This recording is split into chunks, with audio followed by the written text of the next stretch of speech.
siap ya Pak? 1. Belum. 3, 2, 1.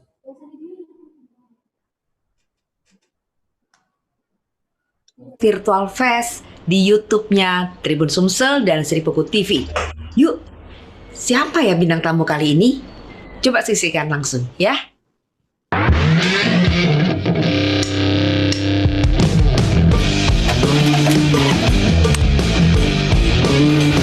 Tes. Oke, standby.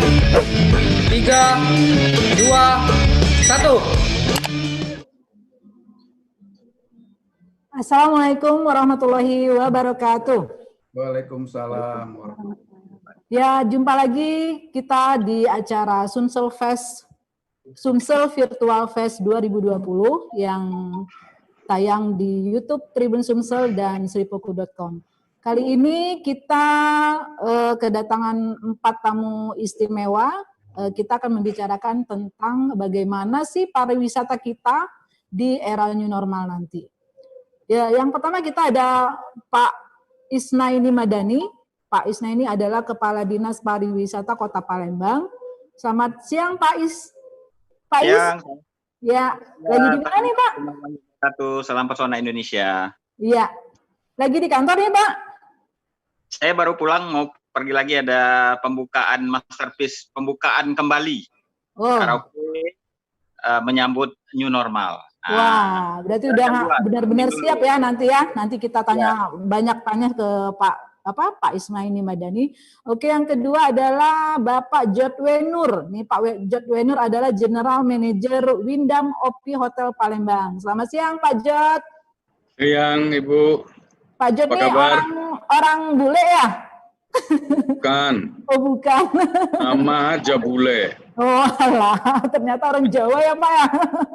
Asli wong Jawa. Waduh, asli wong Jawa. Oke. Terus kita juga ada Pak Wahyudi Kresna. Ini Pak Wahyudi Kresna adalah GM Garuda Indonesia Sumbaksel Palembang. Ini wong lamo, wong kita galo nih. Pak Kresna, Pak Yudi, apa kabar Pak Yudi? Baik Bu. Ya, sehat ya Pak. Salam pesona juga nih buat Pak Is, Pak George, Mbak Dialoka dan teman-teman semua. Iya, makasih Pak. Dan satu lagi nih yang paling yang berdua cantik ya Mbak ya, Mbak Dia ya. Ini Mbak Dia Loka Puspita Ningrum Eskom MIKOM. Mbak Dia Loka ini adalah putri Sumsel, asalnya dari Tanjung Enim, tapi sekarang ini adalah dosen di Universitas Widya Mataram Yogyakarta. Ya, jadi Mbak Dia ini concern di bidang ilmu komunikasi, tapi pemerhati pariwisata juga. Nanti kita tanya-tanya bagaimana pariwisata di era new normal dari kacamata akademisi ya. Oke, kita mulai aja nih. Yang pertama mungkin kita ke Pak Is dulu. Pak Is, pariwisata ini kan salah satu sektor yang paling terpukul akibat wabah corona yang sudah kita jalani hampir 3 bulan ya Pak ya, dari bulan Maret kalau saya nggak salah, itu akhirnya kemudian kita juga ada PSBB, kemudian segala penerbangan dibatasi, pertemuan dibatasi, dan akhirnya juga objek-objek wisata ditutup. Nah, boleh Pak Is ceritakan bagaimana kondisi sebelum ada pandemi wisata di Palembang dan saat ini Pak? Silakan Pak. Ya, makasih. Sebelumnya saya menyapa dulu rekan-rekan semua ini. Makasih kepada Seribu Tribun sudah mengundang saya di kegiatan ini. Ini pas sekali karena kita butuh memviralkan, mempromosikan bahwa pariwisata Palembang aman pada saat pandemi. Karena pada saat new normal nanti. Karena kalau tidak kita viralkan, kita promosikan, tempat wisata nanti buka, kemudian spa buka, karaoke buka, mall buka lagi, kemudian juga yang lain-lain buka. Tapi kalau stigma masyarakat masih tidak baik terhadap wisata akibat pandemi ini, percuma. Siapa yang mau datang akhirnya tutup lagi, ya. karaoke tutup lagi, spa tutup lagi, rumah makan tutup lagi, tempat hiburan tutup lagi, dan sebagainya. Untuk itulah kita momentumnya sekarang, kapan lagi ya, sekarang ini kita viralkan bahwa pariwisata khususnya Palembang siap dengan seluruh industri pariwisatanya. Kemarin kami mengadakan pertemuan dimotori oleh Mbak Beherlan dengan Musbida ya. Dan itu ada Kapolrestabes, ada Dishub, ada Pol PP dan sebagainya. Bagaimana mereka disampaikanlah oleh industri pariwisata dengan PSBB kedua yang nanti berakhir di tanggal 16 Juni, apa yang mereka bisa lakukan sekarang. Rupanya dari Musbida yang tadi saya sebutkan, silakan kalau mereka sudah mau buka sekarang. Tapi tetap memperhatikan protokol kesehatan COVID-19. Misalnya pakai masker, baik pengunjung maupun petugas, pakai termogan, dicek dulu, kemudian menyediakan wastafel dengan sabun dan air mengalir, kemudian berjarak duduknya di dalam. Kemudian yang tak kalah penting, kapasitas dari setiap industri pariwisata itu maksimal 50% dari kapasitas normal sebelum terjadinya pandemi COVID-19 ini. Misalnya ada restoran kapasitasnya untuk 50 orang, ya silahkan saja buka sekarang dengan memperhatikan protokol kesehatan, tetapi dengan kapasitas yang maksimal 50% dari 50 orang itu. Artinya mereka menyediakan 25 tempat duduk di dalam. Ya, 25 tempat duduk di dalam, itu pun berjarak 1 meter 1 meter minimal. Kemudian harus disemprotkan desinfektan dan sebagainya. Nah, tadi pertanyaan Mbak Lisma bahwa apa perbedaan sebelum dan sesudah, ya tentu saja perbedaan sangat signifikan. Dan tentu pariwisata adalah yang paling terdampak. Karena pariwisata ini identik dengan semua larangan yang diatur di dalam protokol kesehatan. Tidak boleh berkerumun dan sebagainya. Jadi itu paling terdampak. Dan saya bukannya pesimis. Pariwisata ini pemulihannya paling akhir nanti. Karena sekarang ini orang kadang lapar, orang mikirkan makan dulu. Kalau sudah kenyang, baru orang mikirkan leisure, amusement dan sebagainya. Ya, jadi kaget dulu nak berwisata. Yang penting makan dulu, balik agak ini dulu, baru mereka mikirkan nak senang-senang. Nah, jadi saya sudah sampaikan kepada kawan-kawan industri pariwisata, ya harus paling bersabar. Tetapi kapan nak berbenah, nak menyiapkan untuk new normal? Ya dari sekarang. Sekarang saya minta kepada kawan-kawan, saya mohon kepada kawan-kawan seluruh industri pariwisata, buatlah video, ya, masing-masing subsektor, sektor pariwisata, subsektornya itu misalnya subsektor video, subsektor hotel, sektor kuliner, restoran, mungkin kuliner, tempat wisata, jualan souvenir, kemudian mall, spa, karaoke. Mereka membuat video yang isinya bahwa setiap subsektor itu aman. Mereka mempersiapkan, misalnya dalam video itu untuk subsektor hotel, mereka membuat video kalau masuk hotel itu di termogan dulu, cuci tangan dulu, kemudian di dalamnya mereka berjarak duduknya, kemudian di dalam kamar hotel di setiap pergantian tamu itu disemprot ya pakai desinfektan, walaupun tamunya belum berganti, tapi kalau dia 2 malam, ya malam kedua mereka disemprot apabila si tamu berkenan. Nah, ini divideokan sehingga stigma masyarakat bahwa mereka tadinya berpikir, kalau aku kaget ke hotel itu, mana ini pasti tertular COVID di sana. Nah, tetapi setelah mereka melihat video itu, mereka yakin, kalau begitu saya kalau nginap di hotel aman. Rupanya hotel ini mereka memperhatikan kaidah kesehatan. Nah, begitu juga di subsektor restoran, begitu juga di subsektor mall, begitu juga di subsektor spa, karaoke dan sebagainya. Nah, itu kita viralkan dari sekarang.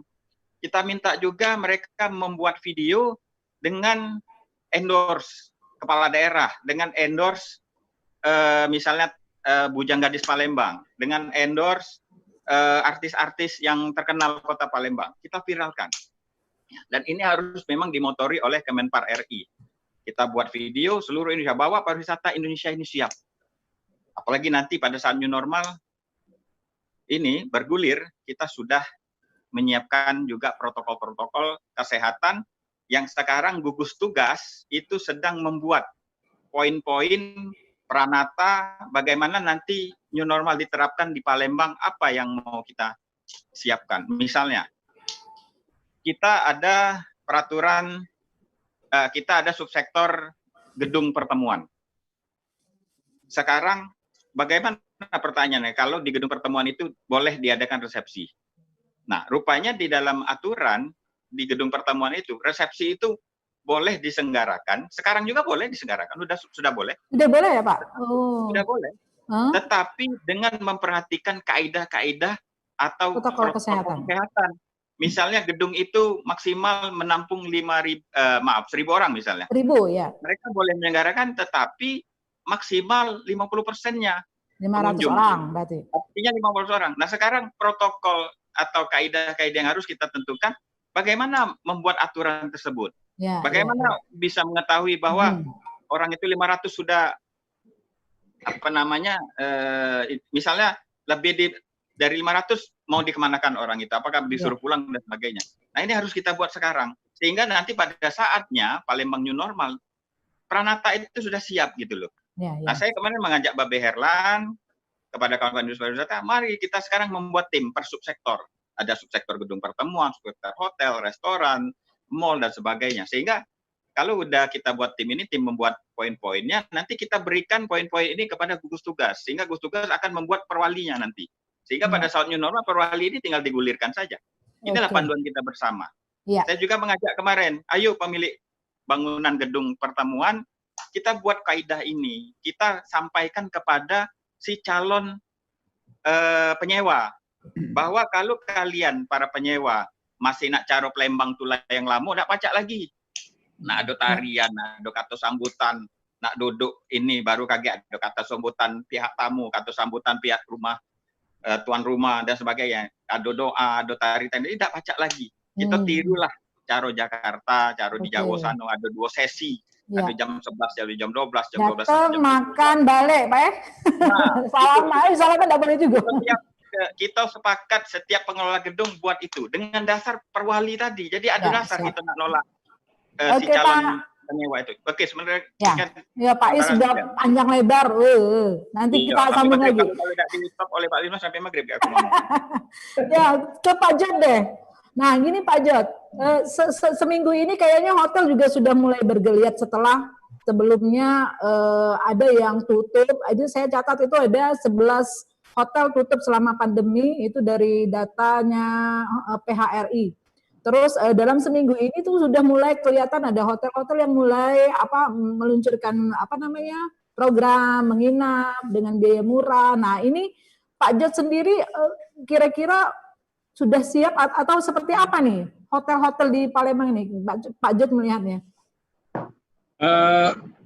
Kalau dibilang siap, kita sebetulnya siap dari sebelum adanya waktu pertama kali ada pandemi juga kita sudah melakukan semuanya dari bulan Februari, tepatnya tanggal 25 yang mulai gembar-gembornya pandemi COVID-19 itu sebetulnya kita di bulan Februari sudah melakukan protokol standar untuk yang kita ikuti melalui WHO dan saya rasa ini semua hotel juga melakukan itu.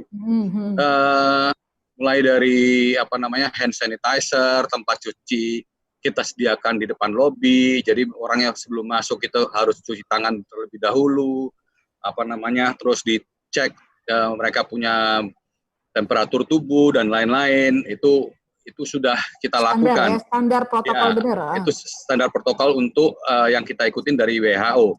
Cuman sekarang nantinya untuk menuju ke era baru, itu kita harus tetap melakukan apa yang sudah kita lakukan sekarang, tetap harus kita lakukan, dan ditambah lagi dengan protokol-protokol kesehatan yang nantinya akan timbul. Jadi apa yang sudah dilakukan pada semasa pandemi itu tidak bisa dihilangkan.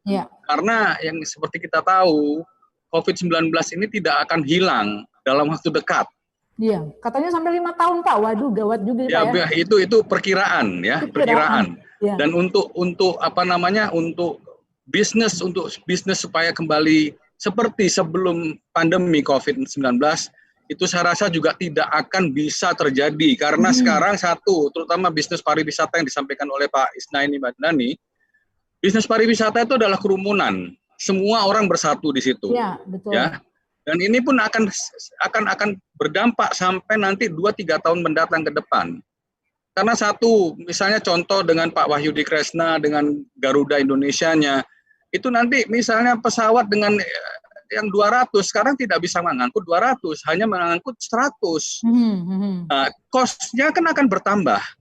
Cost yang mestinya bisa beban itu ditanggulangi oleh 200 orang, sekarang harus dibebankan kepada 100 orang. Nah, ini yang harus kita cari jalan keluarnya, bagaimana caranya supaya kita bisa menekan cost itu dengan cara yang seefektif mungkin. Karena dengan adanya pandemi ini, hotel pun itu menerapkan standar COVID-19 yang mana sanitizer itu akan lebih banyak dibutuhkan.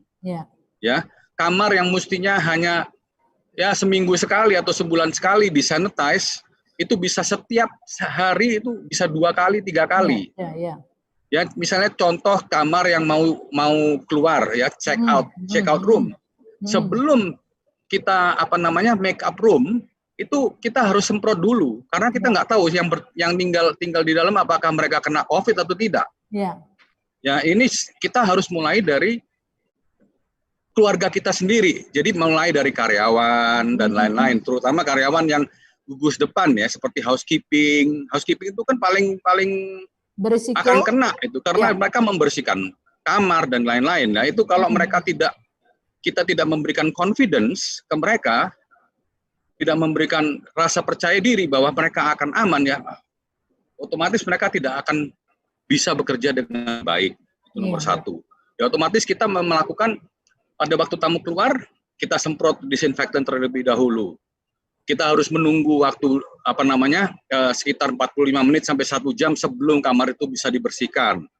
Protokol-protokol seperti ini yang harus kita lakukan sekarang. Jadi kamar yang biasanya dalam waktu 1 jam kita bisa jual kembali, itu paling tidak sekarang menunggu 3 jam baru kita bisa jual. Nah, jeda-jeda waktu ini untuk dalam bisnis perhotelan itu penting sekali karena waktu di sini itu betul-betul kita harus, misalnya contoh, tamu kan check out jam 12. Untuk check in time itu jam 2 siang. 2 waktu jedanya. Sedangkan kita perlu waktu untuk membersihkan kamar, pada waktu check out kita disinfektan, make up room, dan kemudian kita semprot kembali sebelum tamu masuk, kita semprot disinfektan kembali. Itu harus menunggu ada jeda untuk supaya disinfektan tersebut bekerja dan menghancurkan virus-virus yang ada.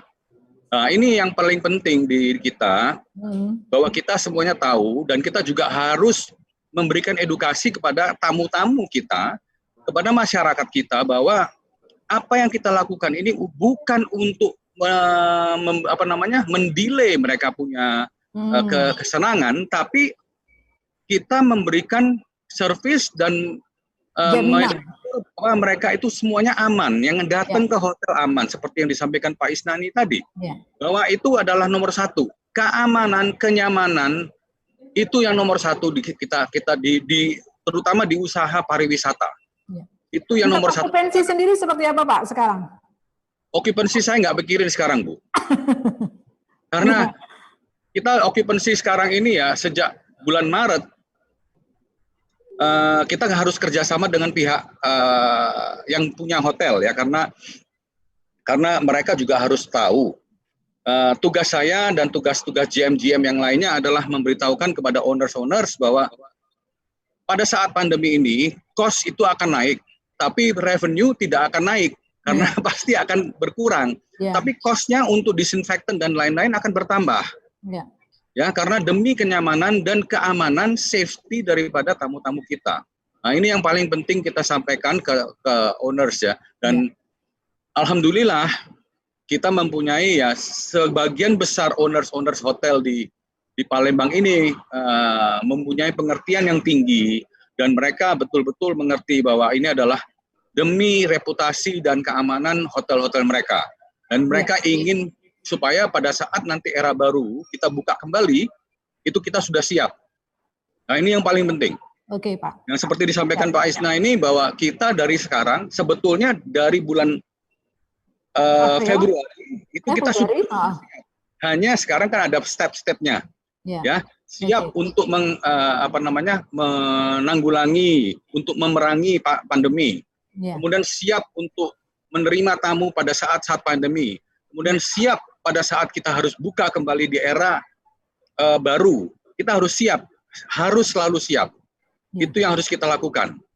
Makanya untuk itu kita perlu memberikan edukasi kepada masyarakat Indonesia, masyarakat secara keseluruhan, bahwa apa yang disampaikan oleh pemerintah bahwa kita ini memang sekarang ini harus hidup berdampingan, ya, hidup berdampingan, bukan kita mengajak kawan, bukan, kita tetap memerangi pandemi tersebut, tapi kita tidak akan bisa berhenti atau takut berhenti tetap menjalani hidup, ya, menjalani hidup seperti yang dulu. Karena sampai vaksin COVID-19 keluar, ditemukan, kita tidak akan bisa hidup kembali seperti terdahulu. Jadi kita harus selalu siap dalam menghadapi keadaan macam apapun, yang terutama untuk dunia pariwisata. Ini luas sekali dunia pariwisata, itu dari hotel, dari restoran, dari tempat-tempat hiburan. Yang yang paling penting adalah sarana penerbangan dan transportasi, itu yang paling penting, karena tanpa transportasi dunia pariwisata tidak akan berkembang. Iya, betul. Oke, Pak. Itu. Kita ke Pak Yudi ya, Pak. Dipending lagi ya. Mbak Dialoka tunggu ya. Kita men first dulu, bukan lady first. Ke Pak Yudi, kemarin kan Garuda sempat cuma 3 kali seminggu ya Pak ya terbang, dan per Juni ini udah 1 kali sehari lagi, udah insya Allah lah udah mulai jalan. Seperti apa Pak? Apakah memang penumpang udah mulai meningkat atau seperti apa Pak? Terus protokol kesehatan di transportasi ini seperti apa sih Pak?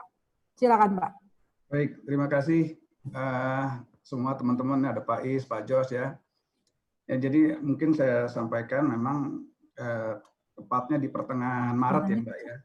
Dulu awalnya itu kita 1 hari itu ke Jakarta aja 7 kali.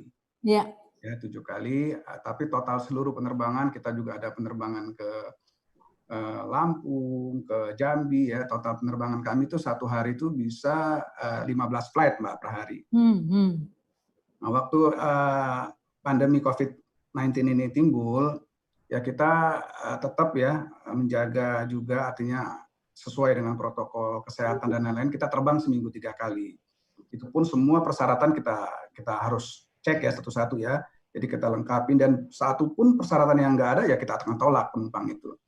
Jadi kita terbang itu kemarin itu waktu exemption flight kita nyebutnya ya, itu hari Senin, hari Rabu, dan hari Jumat. Alhamdulillah efektif tanggal 1 kemarin kita setiap hari terbang ya. Kalau dari Palembang ini jam 11-an, dari Jakarta 9-an Mbak. Ya itu juga kita menerapkan protokol kesehatan yang ketat ya, artinya physical distancing kita jaga. Jadi seat tengah itu kami nggak jual Mbak. Jadi cuma seat di ekonomi itu dari 150 tuh hanya kita jual 100 seat. 100 seat. Dan yang VIP Pak? Yang di bisnis kelas hanya 6 seat Mbak. Jadi 6 seat. Dari 12 jadi total 106 ya, paling kalau full ya. Full ya. Terus kita juga melengkapi semua persyaratan sesuai, misalnya katakanlah pertama dia harus menunjukkan bebas COVID ya, baik itu rapid test maupun PCR.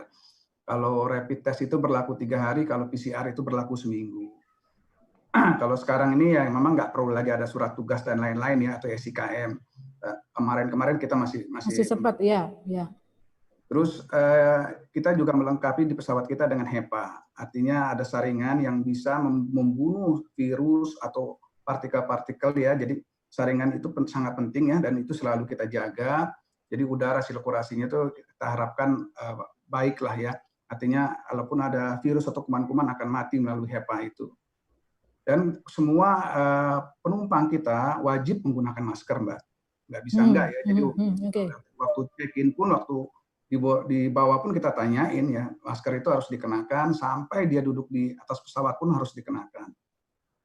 Hand sanitizer kita siapkan sih, waktu kita mau masuk pesawat kita siapkan, waktu check-in juga kita siapkan. Nah, Nah, protokol-protokol itu kita jagalah, kita jaga betul ya apa yang disampaikan tadi Pak George, Pak Is ya. Jadi memang keamanan maupun keselamatan itu hal yang utama ya. Safe dulu ya baru produktif. Artinya kita yakinkan bahwa penumpang kita naik pesawat itu jangan khawatir ya, kita jaga betul sehingga benar-benar penumpang merasa nyaman dan yakin kalau terbang dengan Garuda. Nah, kembali ke era new normal, saya pikir ini kesempatan ya buat kita semua, khususnya Dinas Pariwisata.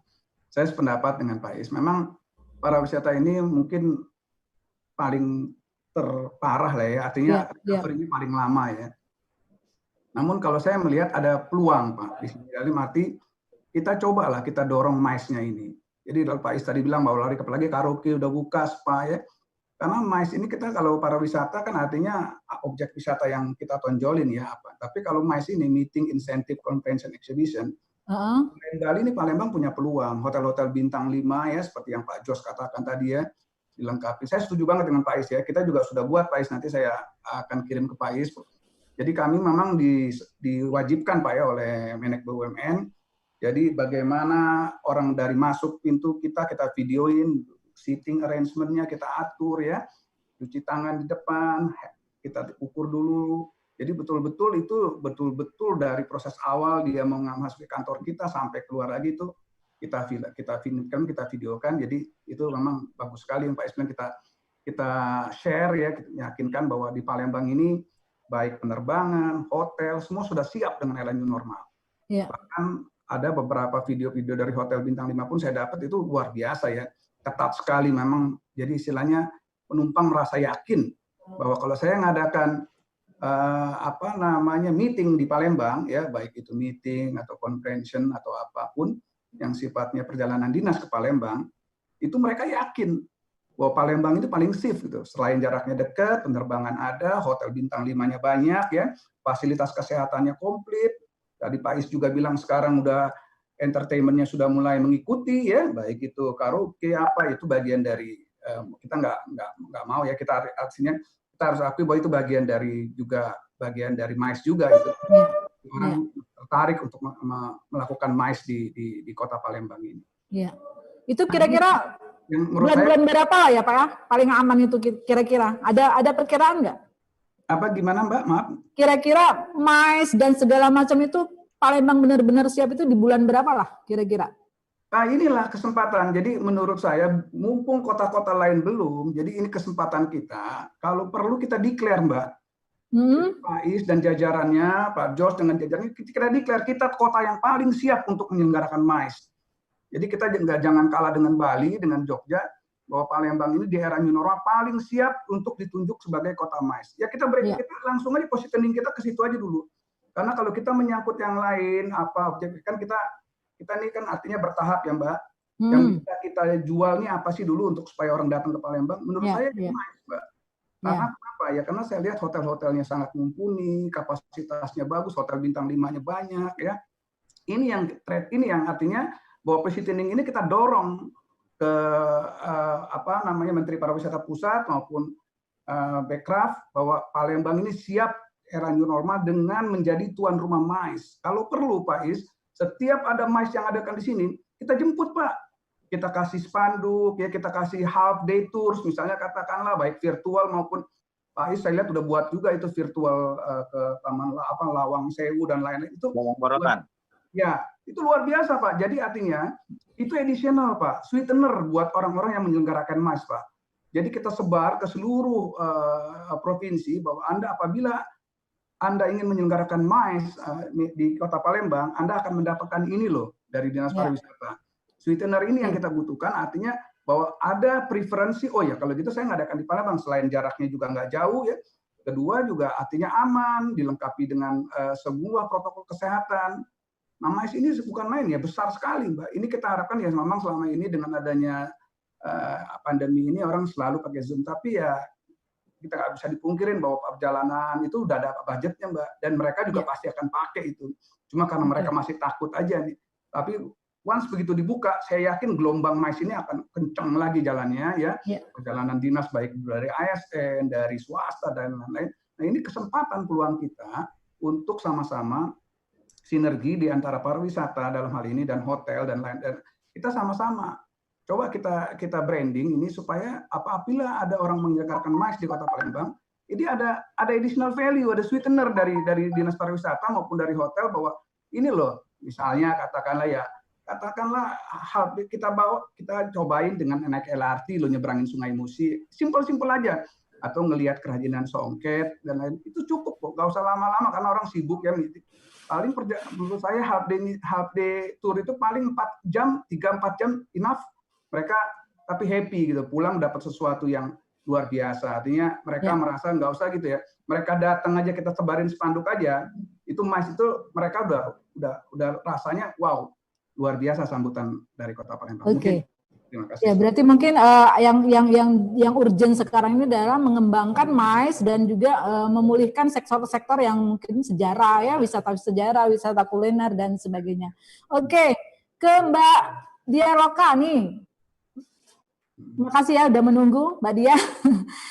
Gimana nih dari sisi akademisi ya?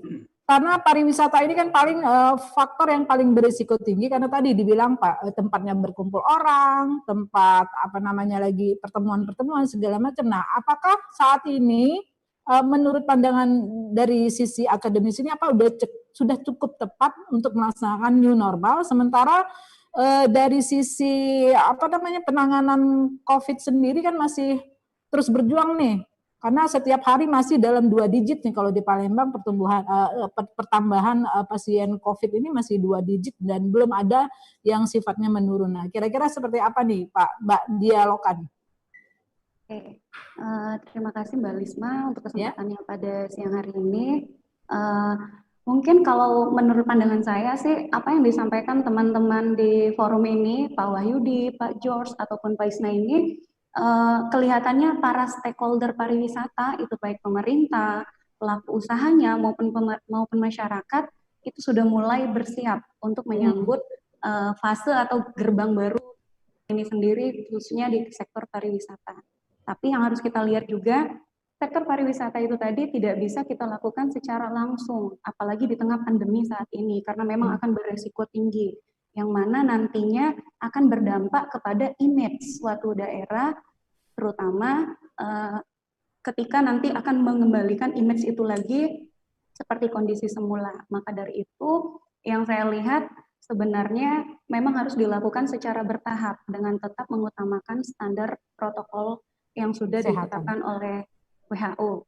Nah, tapi di sisi lain kita harus ngelihat juga nih bahwa kegiatan pariwisata itu sendiri utamanya tidak lepas dari unsur bencana, yang mana seringkali terjadi dari beberapa fenomena-fenomena alam yang ada, seperti itu gempa bumi, tanah longsor, banjir, tsunami, atau bahkan letusan Gunung Merapi, yang bahkan seringkali terjadi di beberapa daerah yang ada di Indonesia. Nah, tapi menurut saya ini ada keunikan dari potensi bencana itu sendiri, yang mana bahkan dapat meningkatkan kunjungan wisatawan di suatu daerah. Dengan di samping adanya bencana itu melihat lagi kekayaan atau panorama Indonesia ini yang memang mengandalkan wisata alam dan budayanya sehingga mampu menarik perhatian calon wisatawan baik itu lokal, domestik ataupun mancanegara. Walaupun di sisi lain mereka sadar ketika mereka datang ke lokasi yang berpotensi bencana itu akan membahayakan atau memberikan ancaman kepada dirinya ataupun orang-orang yang ada di sekitarnya. Makanya dalam kegiatan pariwisata, hal ini bisa kita kenal dengan namanya wisata bencana. Nah, tapi berbeda hal dengan kondisi yang terjadi saat ini atau yang kita kenal juga dengan nama pandemi COVID-19. Ini juga bisa kita kategorikan sebagai bencana non-alam karena memang ada jenis-jenisnya bencana itu, baik itu bencana alam, bencana non-alam, ataupun bencana sosial dalam bentuk teror ataupun perang di suatu daerah. Nah, tapi berbanding terbalik 180 derajat dengan konsep wisata bencana yang saya jelaskan sebelumnya. Sangat tidak memungkinkan untuk meningkatkan jumlah kunjungan wisatawan di suatu daerah karena memang ada beberapa aturan-aturan ketat yang memperlakukan pembatasan sosial bahkan berskala besar sekalipun. Walaupun di sisi lain kita bisa melihat sektor pariwisata Indonesia itu salah satu sektor unggulan Bahkan hal ini ditunjukkan dari tahun 2017 lewat branding Wonderful Indonesia, yang mana sektor pariwisata mampu menyumbangkan hasilnya dalam meningkatkan pendapatan dan devisa negara nomor 2 setelah hasil sumber daya alam seperti gas dan minyak bumi. Nah, tapi dengan adanya pandemi ini sendiri justru malah membuat kita harus beradaptasi ulang untuk menata sektor pariwisata seperti semula. Karena memang menurut data BPS Indonesia, kita ini terakhir menerima data kunjungan yang berkontribusi terhadap pendapatan negara itu pada bulan Januari tahun 2020, tepatnya pada kegiatan Tahun Baru dan Tahun Baru Imlek. Bahkan sejak Februari sampai sekarang ya sudah mengalami penurunan sebesar 90%. 90%, waduh. Ya, itu data BPS Indonesia. Maka dengan demikian, data itu sendiri menunjukkan bahwa para pelaku usaha dalam sektor pariwisata itu sendiri, baik itu bisnis perhotelan, transportasi, terus juga tempat-tempat wisata dan beberapa hal lainnya, itu juga mengalami pendapatan penurunan secara drastis, yang mana mengalami kerugian besar-besaran, terus juga menutup beberapa tempat yang memang tidak dapat beroperasi. Makanya adanya konsep new normal ini menurut saya adalah sebagai salah satu upaya untuk berdamai dengan pandemi yang ada. Nah, tapi kuncinya satu, bagaimana kita menghadapi ini dengan tidak euforia. Kenapa saya katakan euforia? Kadang saya mengamati perilaku publik di beberapa media mainstream khususnya. Karena memang kita ini sudah bosan dan jenuh karena beberapa aktivitas yang dilakukan, maka memunculkan suatu kekonyolan yang mana menimbulkan keramaian yang mana bertentangan dengan protokol kesehatan sendiri. Maka dari itu menurut saya juga kesiapan suatu daerah untuk menata kembali sistem kehidupan di era new normal ini sendiri memang harus pelan-pelan dilakukan karena ini sendiri akan mendukung para pelaku usaha di dalamnya yang memang kemarin sempat vakum. Oke, sudah dapat kata kuncinya. Jangan euforia dan pelan-pelan. Nah, oke, ke Pak Is lagi, Pak. Jadi terkait dengan penurunan wisatawan yang datang. Kalau di Palembang kan kalau saya catat Pak, tahun kemarin 2,1 juta wisatawan ya Pak ya datang, dan 12.000 diantaranya adalah dari wisatawan mancanegara. Dan pendapatan daerah itu sampai 250 miliar. Kalau dari PAD dari wisata. Nah, sekarang ini kan sudah jauh berbeda ya Pak ya. Jangankan dapat PAD untuk membayar hotel-hotel, terus restoran, membayar gaji karyawan pun agak sudah megap-megap gitu. Nah, kira-kira dari Dinas Pariwisata atau dari pemerintahan ada nggak insentif bagi pelaku-pelaku usaha ini untuk supaya diberi keringanan dalam bayar pajak dan sebagainya Pak? Dalam menghadapi wabah pandemi yang masih kita hadapi ini. Silakan Pak Is. Ya, makasih Mbak Lisma. Jadi pemerintah Kota Palembang dalam surat edaran Wali Kota sudah memberikan insentif berupa penundaan pembayaran pajak, dan pembayaran pajak, kemudian juga untuk PDAM juga diberikan keringanan. Tetapi kemarin ada beberapa komunitas meminta kita untuk dapat diberikan kemudahan BPJS dan listrik. Nah ini kita sampaikan ke mereka bahwa ini memang wewenangnya bukan wewenang Bapak Wali Kota, tetapi meskipun begitu kita melalui langsung Bapak Wali Kota memberikan dukungan, itu berupa surat agar dari PLN, BPJS dan sebagainya bisa memberikan kemudahan kepada teman-teman khususnya insan pariwisata. Seperti itu Mbak Lisma. Iya. Oke Pak. Ke Pak Jod, ini tadi sudah disinggung bahwa Palembang adalah kota yang paling tepat untuk menyelenggarakan MICE. Nah, hotel-hotel sendiri untuk MICE ini gimana Pak? Apa sudah membuka promo untuk pertemuan, untuk eksibisi segala macam Pak? Suaranya Pak ini? Kita sudah mulai membuat paket-paket ya untuk MICE dan lain-lain. Hanya yang kita lakukan sekarang adalah physical distancing setup itu harus kita lakukan, karena itu adalah salah satu himbauan dari WHO juga pemerintah setempat maupun pemerintah pusat bahwa physical distancing itu harus kita lakukan. Jadi misalnya contoh pengaturan meja, pengaturan tempat duduk untuk MICE, ya nantinya misalnya itu harus kita lakukan. Kita ada jarak 1,5 meter, itu tetap harus kita lakukan karena itu yang akan mencegah terjangkitnya COVID-19 ya. Penyebaran COVID-19 itu adalah jaga jarak ya, kita tidak ada kerumunan dan lain-lain. Makanya itu yang akan kita lakukan. Untuk kesiapan, saya rasa hotel-hotel di Palembang selalu siap untuk itu. Karena kalau ya Pak Isnani, kalau saya bilang sih kita sebetulnya Palembang selalu siap untuk menghadapi event-event apapun. Contoh dengan Asian Games, terus MXGP yang persiapannya hanya dalam waktu hanya 1-2 bulan, tapi kita sudah siap dan semua event-event yang kita adakan di Palembang ini sukses, baik itu sports event, MICE event maupun event-event yang lain, itu saya rasa Palembang akan selalu siap. Dan hanya yang seperti yang kita lakukan ya, kita harus siap dan tetap menjaga protokol dari kesehatan dari COVID-19 itu aja.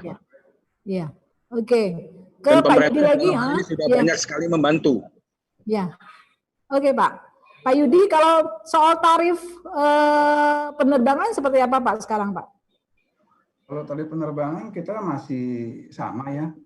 Jadi walaupun tadi karena 200 jadi 100, terus beban harus dibebankan ke penumpang yang lebih sedikit, itu tetap ya sama ya Pak ya tarifnya? Paling kita sekarang memang yang kita jual Yankee Class Mbak, artinya tarif yang fleksibel, yang paling tinggi aja. Tapi kita nggak ada kenaikan untuk sementara ini, walaupun cuma seat capacity dari 150 yang bisa kita jual hanya 100, tapi tetap yang kita jual ya harga tertinggi itu. Kita nggak mungkin bisa menjual lebih dari apa yang sudah diatur oleh pemerintah.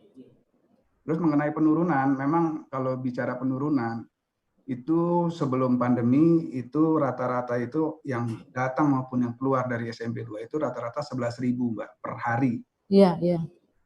Nah, saat ini kemarin, ya, sebelum kita bicara sebelum 1 Juni lah, dari bulan April, Mei itu sekitar 500-600 Mbak. Artinya penurunan itu 94%. 94%. Luar biasa ya. Jadi memang kita akui ya Pak, ini memang betul yang disampaikan tadi bahwa penurunannya cukup tajam ya, makanya kita lihat hotel-hotel juga banyak yang tutup dan lain-lain. Ya memang benar yang Pak Jo sampaikan, memang ini keterkaitannya erat sekali. Jadi yang membawa penumpang kan memang penerbangan ya. Jadi kita bicara dari seluruh airline ya, dari seluruh airline itu rata-rata tuh kalau normalnya itu 11.000 per hari ya, waktu kita masih normal-normalnya itu per hari pergerakan baik yang datang maupun yang keluar SMB 2. Nah, kemarin itu cuma 500-600 itu. Artinya ya memang penurunannya kurang lebih 94%. Nah ini kita berharap ya memang betul nggak segampang membalikan telapak tangan ya. Saya rasa memang ini pukulan berat ya buat industri. Kalau new normal itu kira-kira sekitar berapa Pak target? Ya memang nggak bisa balik lagi seperti awal, tapi kira-kira seperti apa? Iya, dalam waktu 1-2 tahun aja belum tentu ya. Belum tentu ya Pak ya. Pak George juga kekhawatiran orang ya. Nah ini memang tugas kita ya, semua di insan pariwisata bagaimana meyakinkan, artinya Anda aman tapi bisa produktif loh gitu. Jadi memang kita coba ya, artinya sesuai juga dengan anjuran pemerintah, yang jelas pokok protokol kesehatan kita jalani dengan baik ya, dengan terus disiplin, kontrolnya juga harus betul-betul kita perhatikan ya, pelaksanaannya di lapangan juga seperti apa. Nah itu yang mungkin lambat laun ya bisa mendorong orang kembali lagi bisa beraktivitas, melakukan meeting ya, melakukan di Palembang dan sudah melakukan perjalanan dinas kembali. Iya, oke Pak. Ke Mbak Dia, terakhir nih mungkin ya Mbak Dia. Kalau Mbak Dia kan tinggal di Jogja ya, terus sekarang juga di Lampung. Seperti apa sih lihat pariwisatanya sama aja atau ada perbedaan dengan di Palembang mungkin? Oke. Sebenarnya sama aja ya Mbak ya, karena memang kita saat ini lagi di masa darurat, bukan hanya di Indonesia tapi bahkan di dunia karena adanya pandemi COVID-19 ini. Makanya kalau saya melihat dari kacamata komunikasi, kondisi saat ini bisa kita katakan sebagai masalah komunikasi, bukan kegagalan komunikasi. Yang mana poin pentingnya ketika masalah itu ada, maka masih ada celah atau peluang yang bisa kita optimalkan untuk menutupi atau menyempurnakan hambatan-hambatan yang terjadi sebelumnya. Dalam hal ini makanya melewat adanya konsep new normal itu sendiri. Tapi kalau kegagalan komunikasi itu sangat tidak memungkinkan untuk kita mencapai tujuan yang kita sudah inginkan bersama ini. Nah, maka dari Jadi itu intinya adalah memperbaiki ya masalah komunikasi ini ya supaya jalan ya. Iya, maka dari itu tadi kesiapan dari stakeholder itu sendiri, pemerintah dalam hal ini membuat kebijakan yang mana memang bisa mengembalikan stabilisasi kehidupan ataupun perekonomian masyarakat, maupun swasta dalam hal ini para pelaku usahanya dan masyarakat itu bisa beradaptasi dan menyesuaikan aturan-aturan yang ada. Jadi dalam hal ini Mbak, kita tidak hanya menjalankan protokoler kesehatan aja, tapi kita juga bisa mencapai wisata edukatif untuk lokasi wisatanya maupun smart traveler untuk para pelakunya sendiri. Iya, oke. Ya buat masukan ya buat pemerintah maupun kalangan pelaku usaha pariwisata. Oke, terakhir nih Pak Isna, ini ada pesan-pesan kepada masyarakat Kota Palembang dan mungkin yang di luar Kota Palembang bagaimana agar bisa pariwisata ini bisa bangkit lagi secara pelan-pelan. Silakan Pak. Ya, pesan saya kepada kedua belah pihak nih ya. Ya. Wisatawan sama kawan-kawan industri pariwisata. Ya. Jadi pertanyaannya kapan kita harus bersiap ya sekarang. Ya. Jadi dari kawan-kawan industri pariwisata duluan yang memulai bahwa kita sudah siap untuk memasuki era new normal di bidang atau di sektor pariwisata dengan memviralkan melalui video dan sebagainya. Tadi baik sekali disarankan oleh Pak Yudi bahwa kita mempromosikan Palembang sebagai kota MICE yang paling duluan siap di Indonesia. Tetapi kita balikan dulu kepada kawan-kawan industri pariwisata yang terkait, terutama ini ke Pak Yudi sendiri nih, maskapai penerbangan. Kalau misalnya Palembang siap di bulan depan, apakah penerbangan siap gitu loh? Nanti kita mengadakan MICE di Palembang, ternyata orang pas mau ke Palembang tiketnya pada habis karena penerbangan baru dibuka 1 kali sehari dan sebagainya. Begitu juga untuk tempat wisata kita dorong supaya mereka cepat membuka. Karena kalau MICE itu identik mereka habis meeting ya mereka biasanya di hari terakhir ada city tour, ada multi tour dan sebagainya. Kalau kapalnya belum siap, Pulau Komarunya belum siap juga percuma. Jadi ini semua lini harus kita siapkan, termasuk juga transportasi, maskapai penerbangan juga harus siap, pariwisata dan sebagainya seperti itu. Dan kita juga yakinkan kepada tadi benar melalui MICE supaya dunia luar melihat Palembang ini adalah kota yang paling duluan siap di bidang pariwisata, sehingga Palembang mudah-mudahan dengan kesiapan kita bisa paling siap juga, paling duluan pulih kondisi pariwisatanya pasca new normal nanti. Makasih. Makasih. Pak Jod, ada pesan-pesan Pak? Ayo datang ke Windam gitu Pak. Pesan saya sih ya kita sama-sama harus menanggulangi baik itu dari segi masyarakat maupun mengelola bisnis, bahwa kita harus sama-sama menanggulangi pandemi ini supaya bisa lebih cepat berlalu. Kalau pemerintah melakukan PSBB dan lain-lain tapi masyarakatnya tidak peduli disiplin, ya kan? Ya, jadi semuanya kembali dari diri kita sendiri sebetulnya. Apakah kita siap atau tidak, karena penyakit ini pun itu asalnya kalau kita imun kita kuat ya kita tidak akan kena. Jadi kembali kepada diri kita sendiri, kita harus menjaga kebersihan, menjaga supaya imun tubuh kita kuat. Ya caranya dengan satu berolahraga, hidup sehat, jaga makan, itu kembali. Ya, oke Pak. Makasih Pak. Pak Yudi, ada pesan-pesan khusus Pak Yudi? Silakan Pak Yudi. Ya baik, jadi tadi apa yang disampaikan Pak Is ya memang betul ya. Jadi kesiapan kita di transportasi juga memang kalau saat ini kan ya kita sesuaikan dengan demand yang ada ya. Kenapa kita terbang sekali? Nah, terbang sekali aja juga kita nggak penuh gitu Mbak. Jadi karena persyaratan yang begitu, protokol kesehatan harus kita jalanin ya. Apalagi kemarin-kemarin kita harus juga selain persyaratan mengenai rapid test, PCR juga tugas, surat tugas dan lain-lain ya. Tentunya ya kami tentunya berharap ya kalau memang nanti permintaan meninggi ya kami akan kembali ke normal Pak Is. Jadi kalau dulu kita terbang 7 kali ya Pak Is ya ke Jakarta ya kita berharap kita bisa kembali normal secepatnya. Tapi kan itu mungkin perlu waktu ya Pak Is. Saya pikir juga bukan hanya kami, airline lain pun berharap sama. Kami dulu itu kita satu hari itu ke Jakarta aja ada 30 penerbangan per hari Mbak. Waktu masih normal-normalnya ya. Jadi Palembang itu kurang lebih ada 50 penerbangan per hari, tapi hanya ke Jakarta aja bisa 30 sampai 31 penerbangan per hari. Jadi ada kurang lebih ada 5 airline yang beroperasi. Nah, saat ini memang rata-rata ya kalau saya lihat ya kita sekali, Citylink sekali, ya yang lain-lain juga sekali. Jadi memang situasinya masih seperti itu ya.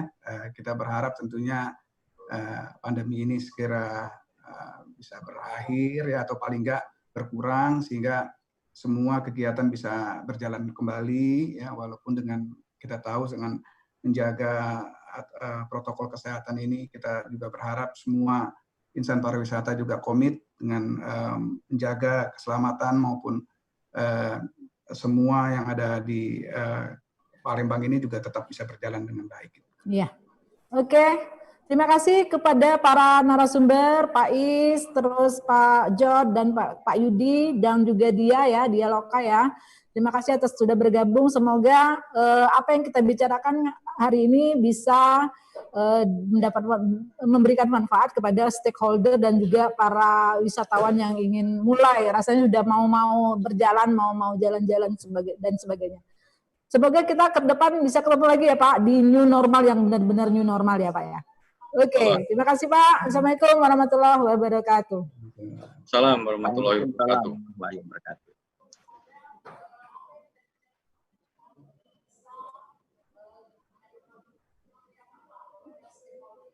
Oke, begitulah demikian pembicaraan kita tentang pariwisata di new normal. Saksikan terus acara Sumsel Virtual Fest 2020 yang ditayangkan di YouTube-nya Tribun Sumsel dan Sri Pukut TV serta Instagram Tribun Sumsel. Demikian, Assalamualaikum warahmatullahi wabarakatuh. Nah, itu tadi proses live Sumsel Virtual Fest yang menghadirkan narasumber yang seru. Kita akan jumpa lagi besok. Ikuti terus acara ini Sumsel Virtual